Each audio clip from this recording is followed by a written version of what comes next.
Subcommittee on General Government, Finance, Personnel, and Public Retirement. Please call the roll. Senator Mills. Senator Mills. Senator Thomas. Here. Representative Brown. Representative Dossett. Representative Gentry. Representative Imes. Here. Representative DJ Johnson. Here. Representative Palumbo. Representative Raymond. Representative Tate. Here. Senator Bledsoe. Here. Senator McDaniel. Representative Hale. Here. Representative Petrie. Representative Reed. Representative Bratcher. Here. Representative Bridges. Representative Fleming. Representative Freeland. Here. And Senator Michael Nemus presiding. Present. Is Mr. Hall here? Yes, sir. Come on up and present, please. And since we don't have a quorum yet, we'll do the minutes next meeting.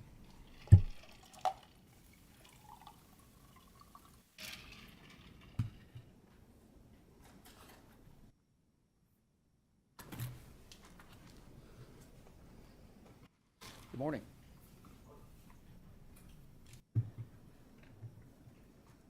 If you'll turn your mic on and introduce yourself for the record. Good morning. Chairman Nemus, members of the committee, my name is Scott Hall. I'm the Executive Director of the Georgetown-Scott County Revenue Commission. I have been administering occupational license tax for the past 15 years, the first 8 as the Audit Division Manager at the Louisville Metro Revenue Commission, and the past 7 as the Executive Director of the Georgetown-Scott County Revenue Commission. I'm also a past president of our State Tax Association, COLA, and I currently serve as COLA's representative on the KLC Board of Directors. I'm here today to discuss the impact of remote work. A year or two ago, thanks to the General Assembly, you passed House Bill 249, which allowed us, the local jurisdictions for occupational license tax, to share information with each other on employee refunds in an attempt to mitigate some of the potential lost tax revenue where people are now working from home and home is not in Georgetown. So what I'm going to share with you today is the impact analysis that I did for our revenue commissioners, which in Scott County is the mayor of the city of Georgetown, the Scott County Judge Executive, and the superintendent of Scott County Schools. So as you see on your screen, this is the final update for fiscal year end 6/30/2022. That's the first year we started tracking this. And I'm just going to walk you through it to kind of give you a view as to how we looked at this. And I'll tell you from the very beginning, I informed our commissioners that while there would obviously be an impact to remote work in a post-COVID environment, we would be somewhat insulated due to our business sector mix in Scott County, because our largest employer being Toyota Motor Manufacturing. You can't build a Toyota Camry on your dining room table in Nicholasville. You have to come to Georgetown. Nonetheless, there is an impact, and so I felt the duty to report it to them, and this was the first year's analysis. So for fiscal year 2022, we issued a total of 472 refunds for a total of $671,000. The average refund was $1,423. Compared that with the prior year, we had issued a total of 437 refunds at $527,000 for an average of $1,206. So you can see in fiscal year 22, we went up in refunds and up in the amount of refund dollars we were paying out, and the average per refund increase was $216. But then how much of that can be attributed to work from home or remote work? That's what WFH stands for, work from home. So I did a deeper dive into each of those refunds because I have to touch those refunds anyway. And out of the 472, we only had 115 refunds that had a work from home component. That's a 24% of the total. And then I analyzed what the impact, that work from home component for this year was anywhere from 2 to 100%. So a refund that person could have worked as little as 2% from home or as much as 100% from home. The total impact was $199,000. You can see the city and county breakdown, how those refund impacts were per the two jurisdictions. There's no school board impact. As I told my commissioners in advance, there would be an impact, but given in this same fiscal year we increased total collections $3.4 million, they were not concerned. I did an even deeper dive, and then you see this percentage breakout here. So, for example, there were 7 refunds where the work from home component of that total refund was anywhere from 2 to 9%. And that was 6% of the 115 total refunds. And then you can look down there and see all the different ranges all the way up to 100. And then the final number here, which I thought was most interesting, 85 of the 115 refunds with a work from home component, or 74%, of all of those work from home refunds, the people were working from home 50% or more. So I thought that was an interesting analysis of what we were seeing in Scott County. Any questions on that before I move? I know that's a lot of data. So treat me like a second grader here. So what defines work from home? I mean, why are you giving refunds? I don't even know that. Well, most employers will withhold as if they worked in Georgetown, Scott County the whole year. But the reality is they often work outside of the county, but other places in Kentucky, and some places, other places in the United States, and in the case of Toyota, all over the world in some cases. Also, not just the manufacturing of Toyotas happens in Georgetown. The North American Engineering Headquarters is there, which is over 1,000 engineers and their support staff. So they're routinely going into Canada and Mexico. So there's no way for the employer to keep up with all of that. I had a Toyota engineer tell me once, when I come in on Monday, sometimes I don't find out until Monday afternoon that I'm leaving Thursday to go to Mexico. So there's, the payroll cycles, it's difficult for them to keep up with it. So they just withhold as if they worked all year long. Then they file a refund request, just like we do with our federal and state income taxes. They file a local income tax, occupational license tax refund request. They attach their W-2 and they attach a list of where they worked throughout the year. And part of that in the post-COVID and post-COVID environment is work from home. Is that a KRS? I mean, is that a? We've always had that, long before COVID. Say if this is wrong. See if this scenario, if you don't mind, Chairman. Sure. So, say I work in Georgetown and I live in Louisville, and I work at Georgetown before COVID, 40 hours a week, and come home to Louisville. You would collect 100% of okay. Yes. So, but if I'm remote 50% in Louisville, but I still work for a company in Georgetown, why do you give me a 50%? I mean, where is that written down that you need to? That is in the KRS. The occupational license tax is based on payroll and net profits where the work is performed. Okay. All right. Thank you. Sure. Senator Thomas. Oh, thank you. Senator Bledsoe. Thank you, Chairman. And that's the point, is that where the person works is where they pay the occupational tax. Yes. And the work from home is separate from those who are traveling. My husband does both. He works at home and he travels. So he fits that criteria of 115. The ones who don't work from home, who just travel, that's about 3/4 of what you're talking about right here, correct? Yes, yes. So the 24 work from home is those who are routinely stationed as remote workers permanently. Not permanently, necessarily. but- Not necessarily. What we're seeing now, three years into this, is a lot of the employers are withholding properly. Right, more than they used to. Right. Because there's better shared information, there's better definitions. Well, and it's more set in stone. So they have a policy, you work 2 days a week from home. These people work 3 days a week from home. Some people can work 5 days a week from home. But in my example with the engineer, the travel was always there because that's very fluid and it's not the same, so they can't withhold effectively doing that. That's why we've always had the employee refund option for the employees to get back the funds that should never have been sent to us in the first place. Okay, thank you. Sure. Yes. Representative Bridges. Thank you, Mr. Chair. I guess my question is, I understand they get credited because they've been charged in another district they were not working in at the time. What about the districts their home sits in? Do they pay the taxes it's due in those districts, or do you have any idea? I'm not sure. Say that again. I'm not sure what you're asking. Well, if they work, you're saying they don't work in your jurisdiction, so you have to refund them the taxes that were held out. Right. Okay. Do they have to pay taxes in the jurisdictions their homes are located in, and do you have a way to keep up with that and collect for that? They should, yes. What we do is when this started, we published a policy that we would because of House Bill 249, we are sending copies of these refunds now because we can to the jurisdictions. So if someone says, I worked from home 50% of the time last year, and I worked in Lexington, I'm going to give them their refund. I'm going to treat them the same as I would anybody else.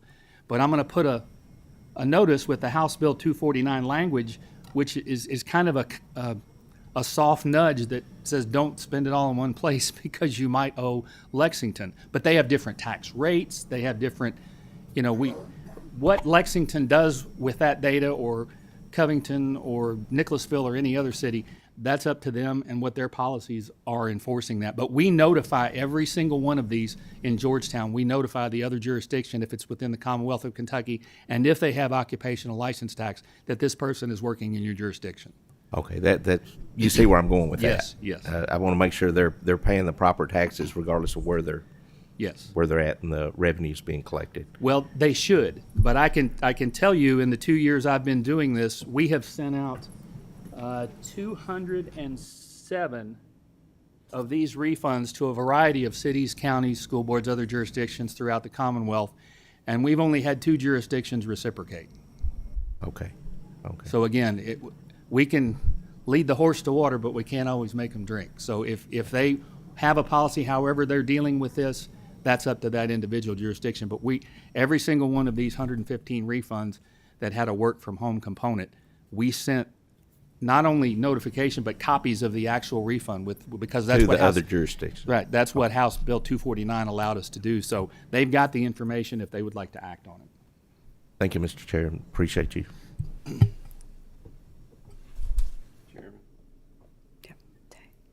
Representative Tate. Thank you very much. I appreciate this presentation. So you're talking about the work from home component as far as the refund, but one of the things that we were just talking about is, from a Kentucky perspective, we're spending a lot of money on Kentucky Wired. We're encouraging the workforce participation and encouraging people to work where they're at, wherever they're at. So from a refund perspective, you're talking about it from a negative perspective as far as the impact from a city and county perspective as far as like the taxes that they can accrue.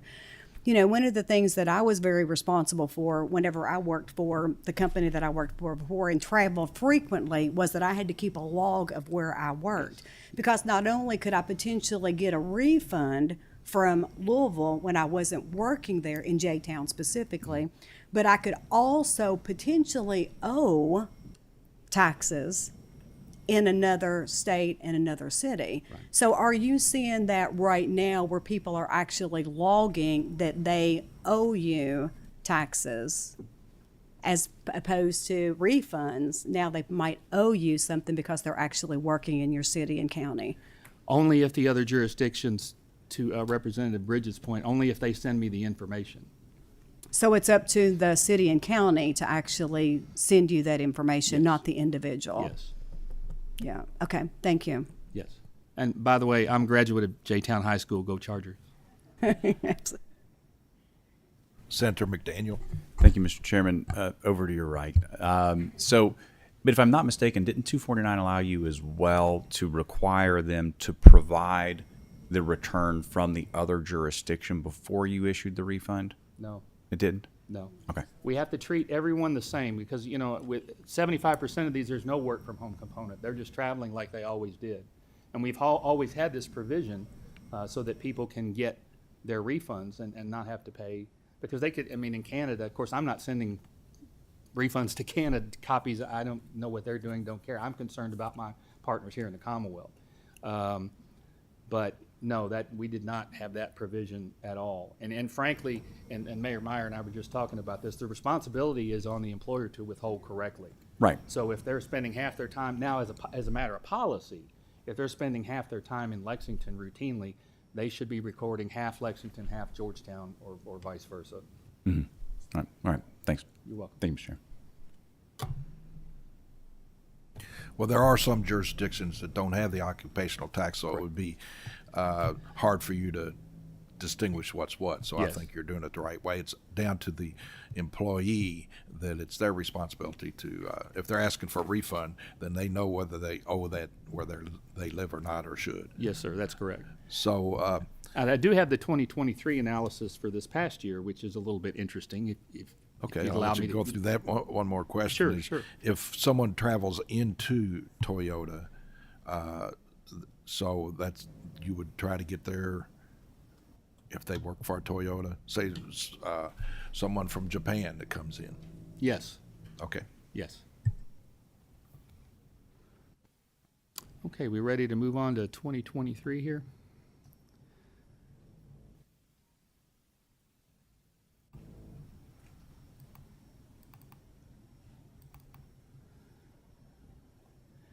Okay. So for the fiscal year that just ended June 30th of this year, the total refunds that we issued was 464, 1.2 million, a jump up to almost $2,600 average per refund, compared to the prior year, which was also a significant increase, and compared to 671,000, an average of 1,423. However, this jump is largely attributed to 2 net profit refunds, not affiliated with work from home. It has nothing to do with that. We had 2 businesses that overestimated their net profit deposits and requested refunds, or in one case, they actually had rolled credits over from several different years and then requested a refund. So the 2 net profit refunds, both of them over 100,000, one was 341,000, one was 113,000.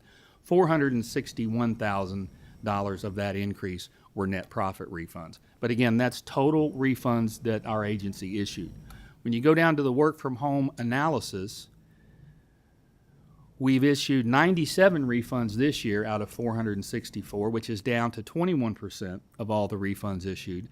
The total work from home impact is down to $155,000 from $199 the prior year, and you can see the city and county splits. Then when you go to the range ratios here, the work from home component, we had one person that actually spent only 1% of their time working from home, all the way up to 21 who were in the 100% range. So 56 of the 97, in this case 58%, down from 74% in the prior year. Only 58% this year of the work from home component refunds were 50% or more, and that's compared again to the 74% last year. We issued 18 fewer work from home refunds, and we issued $43,625 fewer dollars. So what I'm seeing after analyzing these 2 years of data is it's trending down in terms of employee refunds.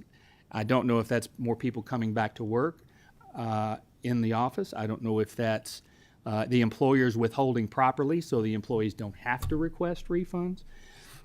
And I will add that, and this is anecdotal, but last week was our state tax conference in Henderson. I don't know if anyone here is from Henderson, but it was a beautiful community. We had a great time there. It was at the Henderson County Public Library and got to experience your downtown. A lot to be proud of there. And I put it out in general session. What because I know I'd be testifying here today. I said, what are you all seeing? And no one had, and of course Mayor Meyer is going to tell a different story, and I know Frankfurt has been heavily impacted, but most of the jurisdictions are saying collections overall are up, which is the same thing we're experiencing in Scott County. And we're not, I mean, there's an impact, obviously, we're seeing it in our employee refunds to a certain extent, but we're not having the kind of terrible impact you're seeing in Covington and Frankfurt to this. We may actually be benefiting from it as people move in more and more into Georgetown especially. We're capped out with sewer expansion and water expansion. We're trying to expand those so we can do more development.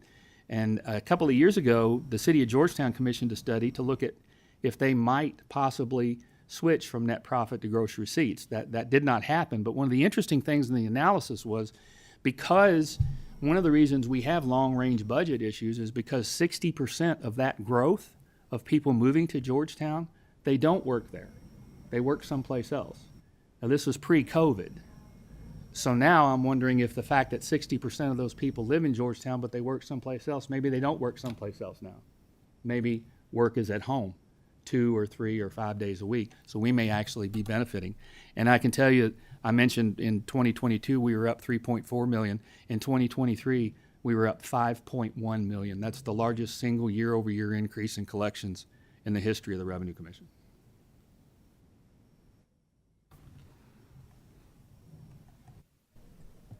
Any questions on that?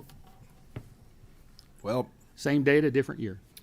we thank you very much for your presentation. And Thank so you. what you're saying on determining whether you want a different tax or not is you want to get them coming or going, whatever's most beneficial, right? Well, I mean, we have to follow KRS, and I KRS understand says that. I would just, wherever the work is performed, and sadly, it's a situation where there's winners and losers.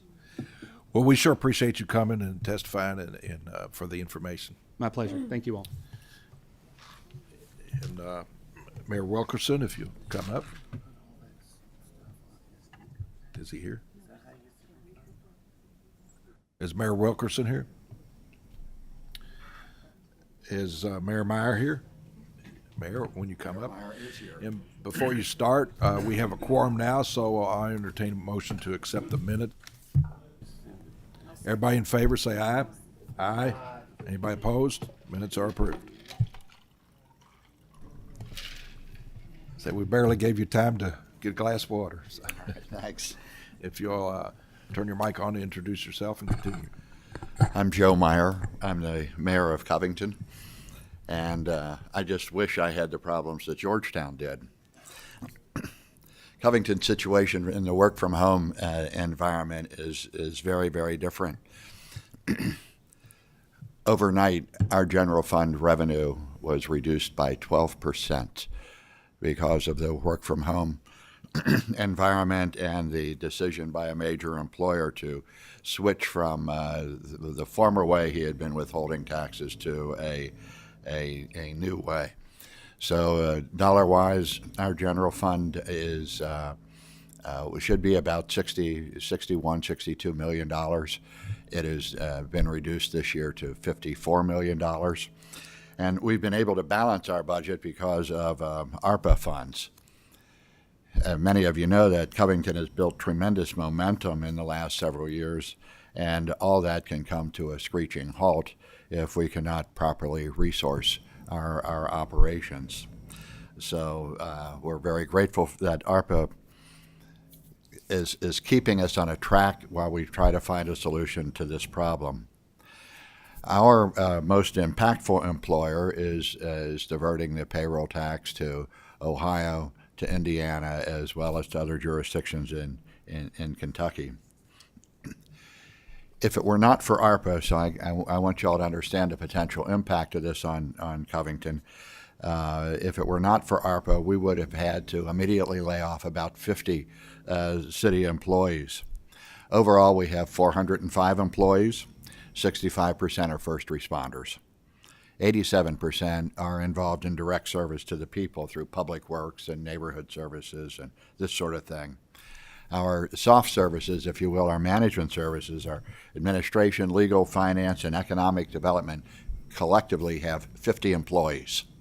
So in order not to affect direct services and public safety, we would have to eliminate the entire management structure of the city. So with cuts this large, we will simply have to eliminate a considerable number of our first responders, both police and fire, as well as public works. There's no choice unless we get a solution to this. And I can tell you that as a city, we have no interest in reducing our law enforcement capacity. The impact of this revenue loss spills over into economic development too, and affects our continued growth. You know, cities are responsible for the quality of life, for the environment that makes it attractive for businesses and residents to locate in our city. So if we're dirtier, if we're less safe, if we're less attractive, our economic progress will slow down, if not reverse, and it gets a vicious downward cycle. And from experience, I'll tell you, Covington's been there.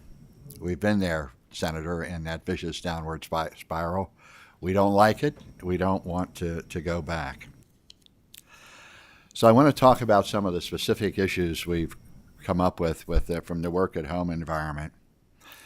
The reporting practice of our employers has been that they withhold according to their policy and not according to how often people actually work. So for purposes of example, if the policy says a worker has to be in the office 1 day a week, the employer withholds 20%. If that worker shows up 2 or 3 or 4 days a week, it's up to the employee to record the proper location of his work on his timesheet so that the employer can then withhold. The problem, very simply, is a lot of jurisdictions, like everybody who lives in Ohio and everybody who lives in Indiana, they don't have an occupational license fee. Okay, there are a lot of jurisdictions in Kentucky that don't have an occupational license fee. So if people are living in those jurisdictions and they can pay zero, or they can pay the Covington-Kenton County tax, how motivated are they to record the location on their timesheet? Yeah, it's just a very significant reporting and compliance issue. Another issue, and one of y'all raised this issue before, how many work-at-home employees actually get an occupational license fee from their local jurisdiction? Okay, as a city, we don't know if people are working at home. Okay, are they complying with the zoning requirements? You know, a lot of cities have zoning that don't allow work at home. Are they complying with zoning? Are they getting the occupational license fee? We never know what the answer to that is. The third thing, and this is one that leaves us with some just lack of understanding, I guess. Our employer has residents who live in approximately 300 different jurisdictions, and they across 3 states. And they've informed us that they are tracking the local tax policies of each of those 300 jurisdictions and withholding appropriately for each of those jurisdictions. The administrative burden associated with that has got to be incredulous, especially considering how often each of our jurisdictions changes our tax policies. How do they keep up with it? And finally, with these sorts of issues, how can the city audit for compliance? How can we double check to make sure that we are getting the taxes that we're entitled to under law? So in our world, we suggest a legislative fix to specifically base the locus for the remission of the occupational license fee to the city in which the business is located, and then do what they do in Georgetown, put the onus on the employees to apply for the refund. Okay, that is the way it's worked in this state for many, many years. I've worked in one city and lived in another and had occupational license fee issues. You know, so something as simple as requiring the employer to withhold according to the jurisdiction in which there is located would solve our problems. And it would also be fair to the employees because they would still be able to get their refunds, and it would reduce the administrative burden on the employer. We suggest that home jurisdiction have a decision tree, something like this. First, their physical location. This is where they're located. If the employer has multiple locations, then base the tax jurisdiction on the primary location assignment. So, if there's employers in 2 or 3 different cities and they've got employees assigned to those different locations, let them withhold according to the locations out of which the employee is assigned. And if it is truly a virtual company, then the primary location would be the home for the remote worker. In every case, under law, the responsibility for collection and remission of tax is on the employer and not the employee, and those employees' occupational licensees' practices and decisions should be subject to audit. In the long term, this is a short-term fix, but this came overnight to us, literally. From 1 month to the next, our occupational license fee collected for the general fund dropped significantly. No warning. Maybe we're a victim of our own success to a certain regard, but this was absolutely unforeseeable. And in the long run, the General Assembly needs to come to grips with the reality of the need to diversify revenue options for cities. We need reliable sources of revenue to provide the services that are expected by our people. And right now, the occupational license fee is the primary source, generating over 50% typically of a city's general fund. And you can see by our experience and our example that over-reliance on a single revenue source can backfire and put us in a really deep hole. The occupational license fee is just that. It's a license to work in the city, and it is an extremely regressive form of taxation. It starts at $1 with no exemptions or deductions, and it effectively penalizes the working low-wage earners by requiring them to pay a higher percentage of their income in city tax than they pay in state income tax. I mean, there's just no comparison. The second thing is that under the current tax structure, cities do not benefit financially from the increased economic activity other than the payroll tax. We're right on the border with Ohio. We have a lot of competition with Ohio. We have a lot of economic development interchanges. The incentive structure in Ohio is so different from the incentive structure in Kentucky that, quite frankly, we are typically not competitive. They have sales tax, they have these other tax resources that are able to grow as their general economy grows, that they can offer to businesses that, quite frankly, we cannot. So it puts us into they always ask, well, you're getting all these new businesses, you've got these new restaurants, you've got this, and we have to say, that's fine, but our city does not earn a penny from any of that increased activity. So I'm not here in a position to advocate for any specific proposal on how to do this. I just want to point out that this is a very real problem.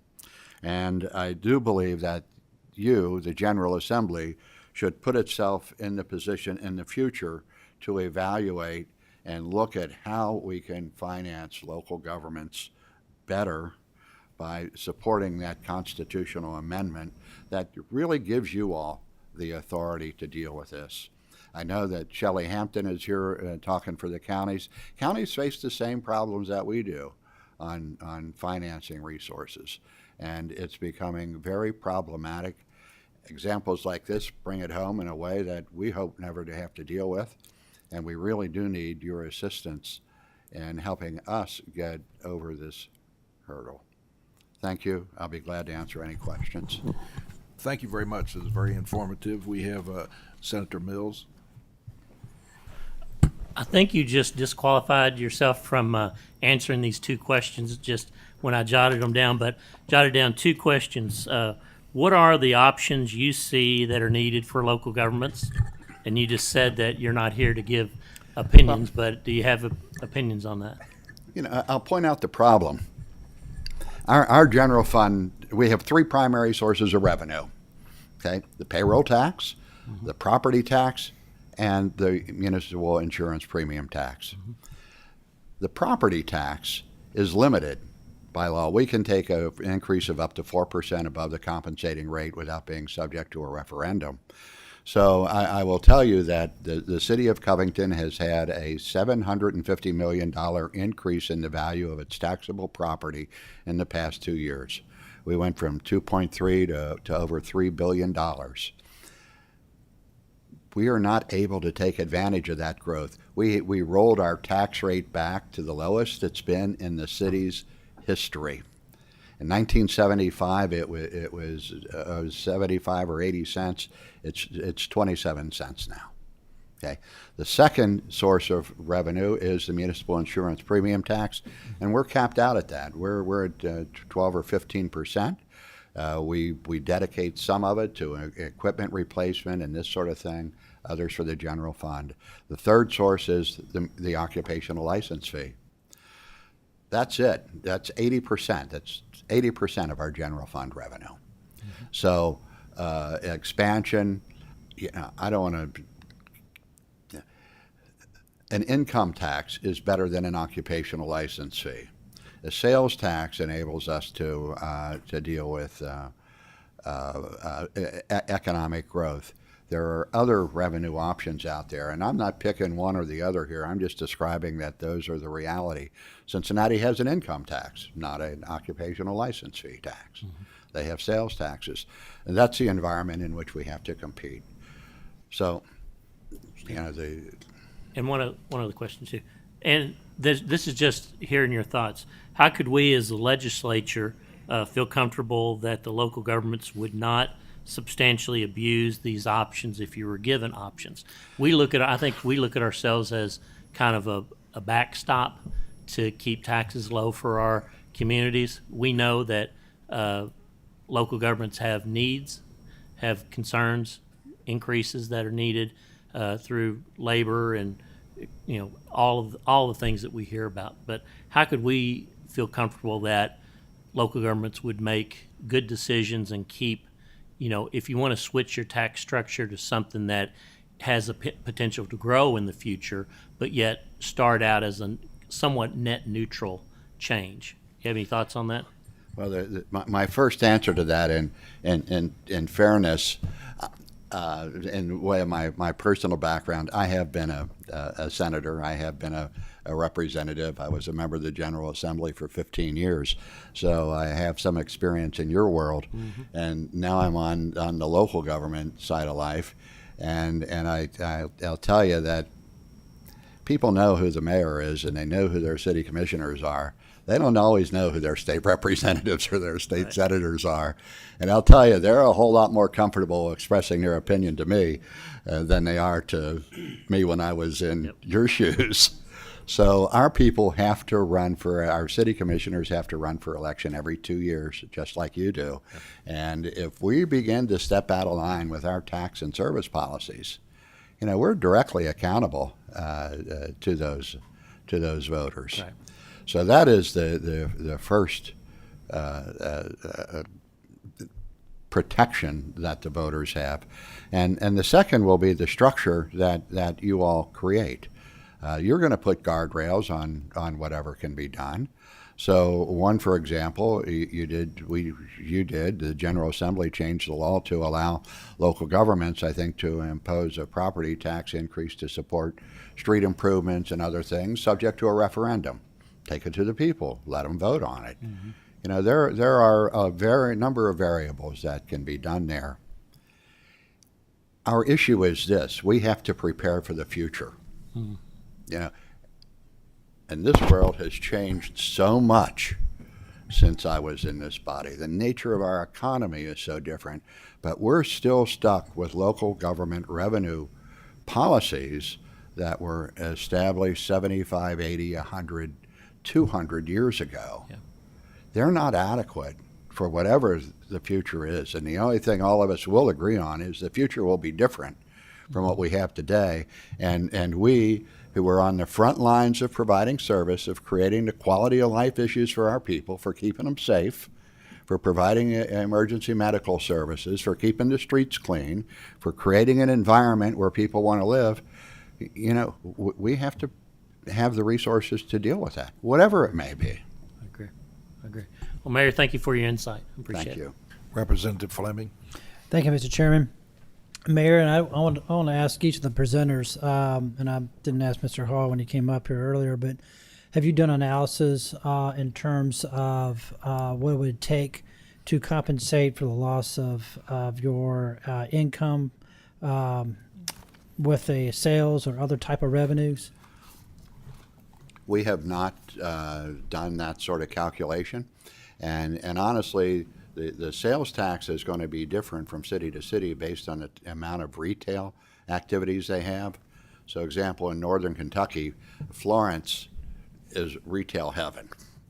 Covington is a retail desert. Right. Okay, so dramatically different tax structure from the sales tax and to benefit them compared to us. I can tell you. Do you know if the League of Cities have gone through, or even I'm sure Ms. Hampton will mention, hopefully, not to put her on the spot, but if she can, comment on the county's perspective as well. But do you know, has anybody gone through this analysis and look at that? Because I think it's very important for us to go through this process. As you mentioned, that we're looking at hopefully a constitutional change that's coming. No, it's actually next year. But we need to take a step further also to understand what the financial impact would be for the counties and the cities if you go down this path, so we can be transparent to the tax holders or taxpayers in terms of what's going on and what's being expected. We don't. Excuse me, Shelley Hampton, Kentucky Association of Counties. We do not have analysis, especially an analysis that's not current. Certainly, the idea of a constitutional amendment for a local option sales tax is many years experienced, and so another issue that is going to be true for every locality, a city or a county, when we are trying to do that kind of analysis, is to get firm numbers on that, because Walmart doesn't say we collected this much from Marshall County and we collected this much from the city of Owensboro. They just say, here's our tax that we owe to Kentucky. And so we can get estimates to you all that you all can also get from the Department of Revenue. So that makes the analysis a little complicated to do, but we can certainly update that. I think everybody at this table is fully in support of that constitutional amendment, as we have been for almost a decade now. So, Mr. Hall, do you want to say something? I just wanted to bolster what Mayor Meyer had said, in that it can't be a one-size-fits-all. What works for Georgetown may not work for Covington, and what works for Covington may not work for Corbin or Henderson. So I think what we need is a more expansive, as Mayor Meyer said, choices and options, and the local leaders will decide what works best for their jurisdiction based on their needs. As Mayor Meyer just said, Florence, retail heaven; Covington, retail desert. Right, we have a few more questions here. Senator Thomas. A couple of prefatory remarks, Mr. Chair. First of all, I'm really glad you're having this discussion today, because this is definitely needed as we move into the 2024 session. The items we're talking about are not new, but they are certainly critical in our post-COVID world. That's my first prefatory comment. Secondly, Mayor Meyer, I'm glad to see you again. I'm glad you had mentioned that you're a former member of a General Assembly and a colleague of us, a member of the State Senate as well. So it's good to see you again. I guess what I'm hearing is that when we shouldn't just be looking at the local option sales tax. I will tell you, in my community of Lexington, we've been pushing this ever since I came here 10 years ago. My chamber is very, very much behind this, and it would be very beneficial because, if nothing else, as you mentioned, Mayor Meyer, right now there are only three sources of revenue that cities can have: the municipal insurance tax, the payroll tax, and the net profit tax, and that's just not sufficient. That's just not sufficient for cities going forward. And remind me your name again, Mr. Hall, Scott Hall. But you're saying, Mr. Hall, that we need to look beyond just a sales tax and look at other sources of revenue beyond that. And what I want to hear from you is what are you advocating that we maybe take a look at a payroll tax, or income tax, or what other sources of items should we consider other than a local option sales tax? Well, we're constitutionally prohibited from imposing an income tax. Only the state has that privilege. So that's why we have an occupational license tax. And most of the jurisdictions that have occupational tax, they have payroll. They don't all have net profit or gross receipts or a flat fee, but they almost all have payroll tax. So we already have a payroll tax in terms of the occupational tax. My point was just that we're limited to those three. There are other more consumption-based taxes that may benefit some cities or counties, may not benefit other cities. And I'm asking you to give me an example of what you have in mind. Well, I'm just a tax administrator. As far as I'm not here as a mayor or a county judge to advocate one way or the other. I'm just providing the data of the reality on the ground in terms of occupational license tax as it currently exists. But as a board member of the Kentucky League of Cities representing COLA, we have long, as Ms. Hampton said, advocated for the constitutional amendment to provide more options. What those options are would be open to discussion. Thank you. Senator McDaniel. Thank you, Mr. Chairman. Much of my thunder was stolen when the mayor didn't give a proper introduction of himself, and then everybody else did. But Senator McDaniel is my senator. and also his successor in the state senate, as is Chairman Mills. I think you chaired state and local government I did. through the 90s, and then served as Secretary of Education and Workforce Development. Yes, sir. I'm not mistaken. So he's got a little bit of experience in these things, and it's an interesting time. As he said, COVID really accelerated what was a slow-moving trend, and then COVID just absolutely threw gasoline on the fire, right, of this shift. And I think a lot of us, in talking to our employers, would like to have more people back in offices, but the workforce, with the unemployment rate being so low, has a tremendous amount of leverage to say that they just don't exactly feel like coming back into an office anymore. And so this is something that we're going to be called on to grapple with. And I don't know what the final solution is. I can tell you that I'm glad that we don't fund the road fund by taxing buggies and horse feed. But maybe many years ago that would have been an effective source of revenue. So it's certainly something that will require probably some long-term grappling here, because it's a pretty seismic shift, and we're going to have to see how things fall out. Covington had a tremendously acute example of that happen with a very large employer with a lot of high-paid employees who went through that COVID experience and made the tax changes that they're allowed to, but maybe not are not necessarily the best public policy. So this will be something we've got to grapple with for the foreseeable future, and would be wise to seek out some good experts. Thank you, Mr. Chairman. Thank you, Mayor. We appreciate it. Ms. Hampton, would you like to? You've already introduced yourself. You want to continue?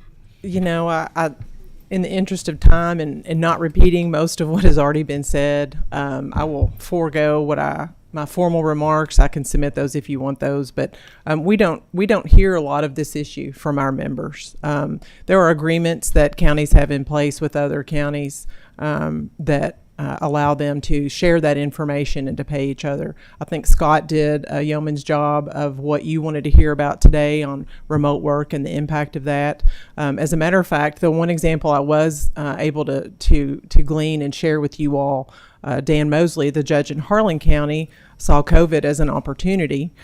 So there are some positive effects of remote work, where he did about 7 months of advertising in about 6 high population cities across the United States with beautiful pictures of the mountains in eastern Kentucky. And that has resulted, they think, they can't verify for sure that it's because of those ads, but they have seen an increase in folks coming from other states to Kentucky. It's a much lower cost of living. I don't know about you all. I have friends in Boston and California and Florida who would love to have our views and our cost of living. So for Harlan County, and I assume other counties like him, it's actually been a positive for them to see an increase. It can come with some issues, housing being one of those. We are just at the county level starting to see a challenge with housing. Certainly, the Eastern Kentucky floods and the Western Kentucky tornadoes put a punctuation mark on the issue of housing, but especially in those Eastern Kentucky counties. We just had a meeting with 9 of those county judges yesterday, and where they can no longer rebuild their homes and their lives is now up for question, and the ability to do that is going to be a challenge not only for those communities, but I have a feeling that'll land at your doorstep as well eventually. But so remote work certainly has a double-edged sword. But again, my folks are not telling me that it is a problem. Well, thank you very much. Is Mayor Wilkerson here? Since he is not, do we have any more questions of any? Since we have no further questions, we're adjourned.